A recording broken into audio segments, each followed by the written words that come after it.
ఇప్పుడు యాక్చువల్‌గా వార్ 2 వచ్చిన తర్వాత పెద్ద చర్చ ఏందంటే, ఎన్టీఆర్ ఘోరమైన తప్పు చేశాడు. హ్మ్. ఆయన అనవసరంగా వార్ 2 చేయడం అనేది ఆయన కెరీర్‌లో అనవసరంగా చేశాడు. హ్మ్. ఎందుకంటే ఎన్టీఆర్‌కి మామూలుగానే ఇక్కడ కొన్ని ఇబ్బందులున్నాయి. ఆల్రెడీ 'దేవర' పెద్దగా లేదు. హ్మ్. 'త్రిబుల్ ఆర్' తర్వాత ఆయనకి గట్టి సినిమా ఏమి లేదు. 'ప్రశాంత్ నీల్‌ది' అది నడుస్తానే ఉంది. హ్మ్. సో అంటే మామూలుగా ఇప్పుడు పెద్ద హీరోలకి అందరికి కూడా ఇబ్బంది ఏంటంటే పాన్ ఇండియా సినిమా వచ్చేసినాక హ్మ్. మినిమం 2 ఏళ్ళు పట్టేస్తుంది ఒక అవును. సినిమాకి. అవును. మళ్ళీ కథ వినాలి, మళ్ళీ పాన్ ఇండియా సబ్జెక్ట్ సూట్ కావాలి, మళ్ళీ ఆర్టిస్టులు నేషనల్ లెవెల్లో ఆర్టిస్టులు అంతా కాంబినేషన్ సెట్ కావాలి, హ్మ్. ఈ భారీ డబ్బులు పెట్టాలి, ఇవన్నీ ఒక ఇబ్బందుల్లోకి వెళ్ళిపోయారు. ఇంతకుముందు అంటే హీరోలు హ్మ్.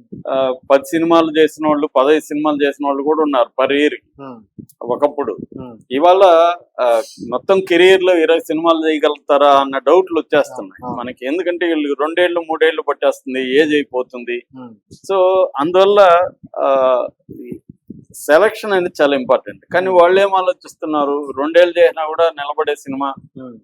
మనకి పైగా రెమ్యునరేషన్లు బ్రహ్మాండంగా వస్తున్నాయి, హ్మ్. 100 కోట్లు అలాగా వస్తున్నాయి, Hmm. కూల్ గా రిలాక్సింగ్ గా 2 ఏళ్ళు పాటు చేసుకుంటూ వెళ్దాము అన్న ఇదిలో కూడా ఉన్నారు. హ్మ్. అందుకని ఏమవుతుందంటే హిందీ సినిమా వర్సెస్ హ్మ్. సౌత్ హ్మ్. అనే ఒక డివైడ్ ఈ మధ్య కాలంలో వచ్చేసింది. ఎందుకంటే హిందీ సినిమా వాళ్ళందరూ కూడా అర్బన్ గ్రోత్, అర్బన్ ఓరియంటెడ్ ఉన్న ఫిల్మ్ మేకర్స్ హ్మ్. ఎక్కువగా అమెరికాలో, కెనడాలో అక్కడ చదువుకొని వచ్చిన పిల్లలు. హ్మ్.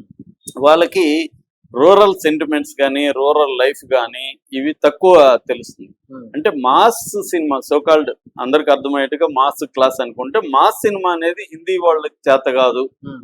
అనేది. అందుకనే హిందీలో ఫెయిల్ అయింది కాబట్టి అక్కడ భోజ్పురి అనే సినిమా ఈ మాస్ సినిమాని క్యాటర్ చేయడానికి ఎంటర్ అయింది ఓకే. ఒక 10 ఏళ్ల ముందు. నేను 2006-7లో ముంబైలో 6 నెలలు ఉన్నప్పుడు ఈ భోజ్పురి మీద హ్మ్. ఒక చిన్న రీసెర్చ్ చేసి ఒక పేపర్ కూడా నేను తయారు చేశాను. హ్మ్. భోజ్పురి సినిమాల పరిస్థితి ఏంటి అని వేరే ఒక ఆర్గనైజేషన్ అడిగితే నేను తయారు చేశాను. హ్మ్.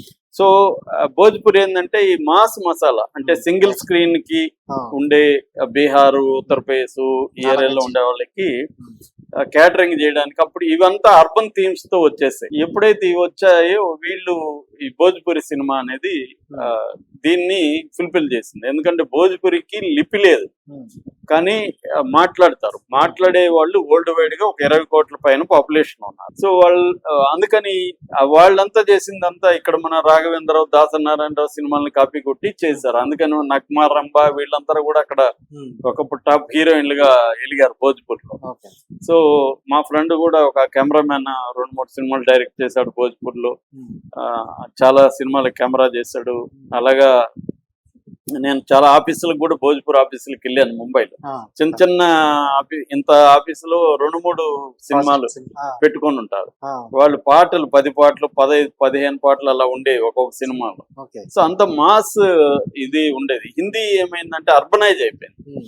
దానివల్ల ఆ, మాస్. మన ఈ మధ్య కాలంలో సౌత్ ఇండియా సినిమాలు హ్మ్. నార్త్ లో కూడా హిట్ కొట్టడం మొదలు పెట్టాయి. అవును. ఎందుకంటే ఈ మాస్, ఫర్ ఎగ్జాంపుల్ 'పుష్ప 2' ఉంది. మొన్న కూడా నేను బీహార్ లో ఒక వీడియో చూసా. హ్మ్. అందరూ ఇట్ అంటూ కుర్రాళ్ళంతా విపరీతంగా ఎంజాయ్ చేస్తూ వెళ్తున్నారు. హ్మ్.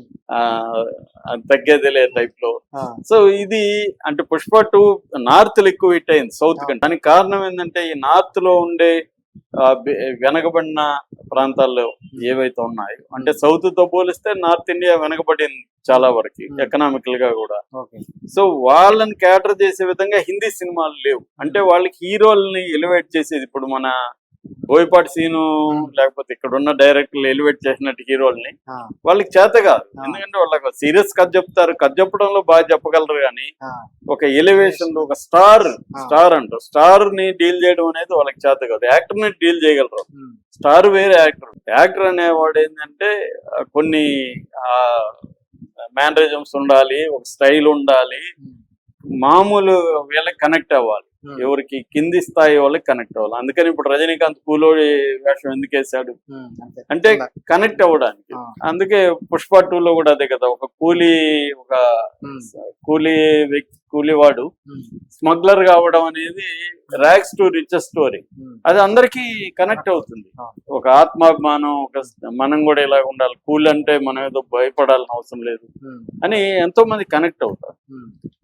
సో రాఘవేంద్ర ఒకసారి నాకు చెప్పాడు, అంటే ఆయన సినిమాలు జనం మూర్ఖులు కాబట్టి నా సినిమాలు ఆడతాయి అనేది ఒక స్టేట్మెంట్ ఇచ్చాడు ఆయన. తెలివైన వాళ్ళు అయితే నా సినిమాలు ఆడవు. ఎందుకంటే ఆయన చెప్పిన స్టైల్ ఏంటంటే ఈవినింగ్ సినిమాకి వెళ్తారు భార్య భర్త,